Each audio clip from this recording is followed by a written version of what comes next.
నమస్తే, welcome to prime nine.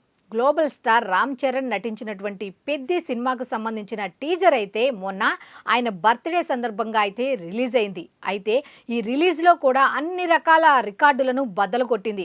ముఖ్యంగా ఆ డైలాగ్స్కి సంబంధించి, ఆ మాడ్యులేషన్కి సంబంధించి, ఆ యాసకు సంబంధించి, ఆ భాషకు సంబంధించి ఒక రకంగా రికార్డు బద్దలు కొడితే, ఆ తర్వాత ఆయన ఫిజిక్ గురించి, అంతర్జాతీయ స్థాయి ఫిజిక్ ఎలా సాధ్యమైంది, ఎప్పుడు చూసినా మాలలోనే ఉంటారు కదా, అటువంటి కండలు ఒక పహల్వాన్లా కండలు బయటకు రావాలి అంటే మాంసాహారం తప్పనిసరిగా తినాలి కదా.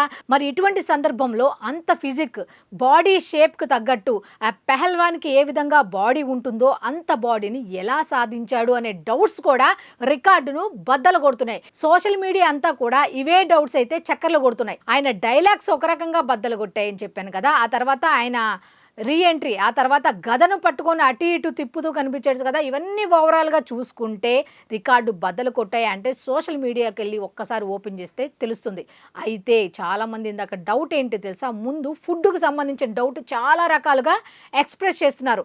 అంత కండలు అయితే ఎలా వస్తాయి, ఎలా తిన్నాడు, ఏం తిన్నాడు అనేది కనుక మనం ఒకసారి చూసుకుంటే సోషల్ మీడియా అంతా కూడా చక్కర్లు కడుతున్న ఈ అంశానికి సంబంధించిన విషయాలు ఏమిటి అంటే, రామ్ చరణ్ అట ఈ సల్మాన్ కానీ, అక్షయ్ కుమార్ కానీ ఏ విధంగా ఓన్లీ వెజ్ మాత్రమే తిని అంత అంతర్జాతీయ స్థాయి ఫిజిక్స్ సాధించారో, అదేవిధంగా మన రామ్ చరణ్ కూడా అదే స్థాయిలో ఓన్లీ కూరగాయలు, ఆకుకూరలు మాత్రమే తింటూ, పప్పుధాన్యాలు మాత్రమే తింటూ అంత ఫిజిక్ను సాధించాడంట.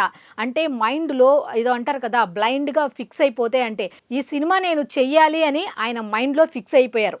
అయినంత మాత్రాన మనం అయ్యప్ప మాల వేసుకోవాలి కదా, దీనివల్ల దీనికి ఇబ్బంది కలుగుతుందా అంటే లేదు లేదు, ఇబ్బంది కలగదు, దాని దారి అదే, దీని దారి ఇదే అన్నట్టుగా మాల వేసి కూడా అంత ఫిజిక్స్ సాధించి తన నియమాలకు, నిబంధనలకు ఈ సినిమా అనేది అడ్డు రాకుండా ఎటువంటి ఇబ్బంది లేకుండా మేనేజ్ చేశారు అంటే నిజంగా హ్యాట్స్ ఆఫ్ చెప్పాలేమో రామ్ చరణ్కి.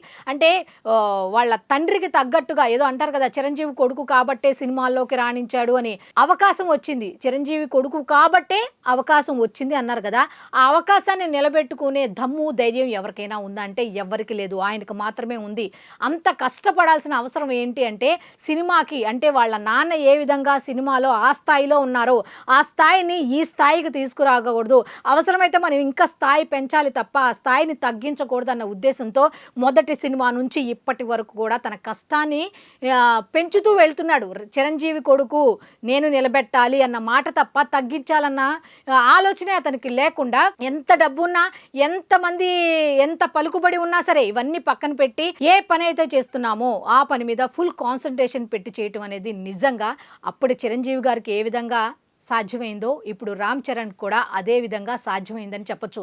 ఎందుకంటే ఓన్లీ మాలలో ఉంటూ ఆ పహల్వాన్ షేప్కు తగ్గట్టుగా బాడీని మౌల్డ్ చేశారు అంటే చాలామంది యువత ఏమని చెప్తున్నారు తెలుసా. ఒకప్పుడు యువతలో ఒక అపోహ ఉండేది ఏంటి అంటే, బాడీని ఫిట్ చేసుకోవాలని ఉంటుంది. వాళ్ళు జిమ్కి వెళ్ళంగానే వాళ్ళు కోచెస్ చెప్పేది ఏంటంటే కంపల్సరీ నాన్ వెజ్ తినాలి, నాన్ వెజ్ తింటేనే మీకు కండలు అవన్నీ వచ్చేసి మీ బాడీ అనేది షేప్ అనేది ఖచ్చితంగా వస్తుంది అని అనేవాళ్ళు. కాకపోతే ఇప్పుడు రామ్ చరణ్ ఎంతమంది యువతకి ఇన్స్పిరేషనల్గా నిలిచారో తెలుసా. అటువంటి అపోహలన్నీ కూడా పటాపంచలు చేశారట.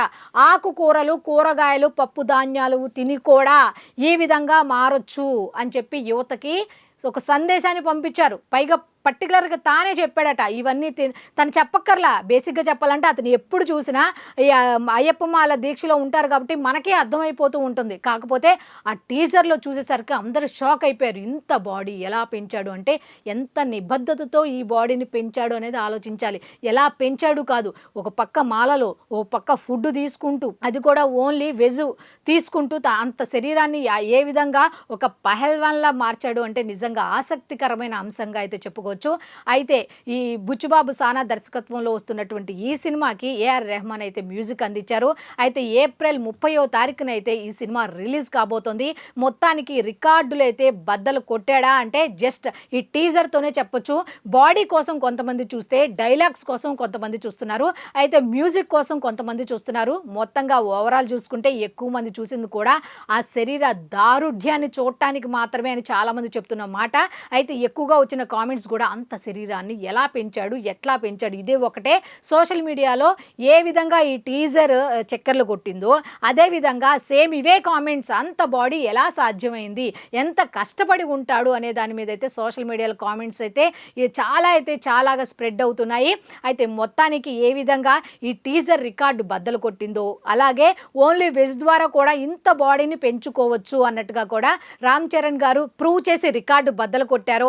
ఈ సినిమా అంటే ముఖ్యంగా ఈ సినిమా గురించి మాట్లాడుకుంటే పెద్ద సినిమాకు సంబంధించి గ్రామీణ స్థాయి క్రికెట్ యువకుడిగా మొదలైన అతని ప్రయాణం ఒక పెహల్వాన్గా ఏ విధంగా మారింది, అక్కడ జరుగుతున్నటువంటి అన్యాయం చేస్తున్నటువంటి వాళ్ళని ఏ విధంగా ఎదిరించాడు ఏంటి అనే దాని మీద అయితే ఈ సినిమా అయితే ఉండబోతున్నట్టుగా తెలుస్తోంది. మొత్తానికి ఏప్రిల్ 30వ తారీఖు వరకు అయితే ఏం జరుగుతోంది ఏంటి అనేది మనమైతే వెయిట్ చేయాల్సిందే. ఎందుకు అంటే టీజర్కే సోషల్ మీడియా షేక్ అయిపోతుంది, రికార్డు బద్దలవుతుంటే మరి సినిమాకి అవ్వకుండా ఉంటుందా అంటే ఖచ్చితంగా అవుతుందని భావిద్దాం మనం కూడా. సో ఇది ఈనాటి పెద్ది మీద స్పెషల్ అనాలిసిస్. మీ అభిప్రాయాన్ని కామెంట్ రూపంలో తప్పకుండా తెలియచేయండి.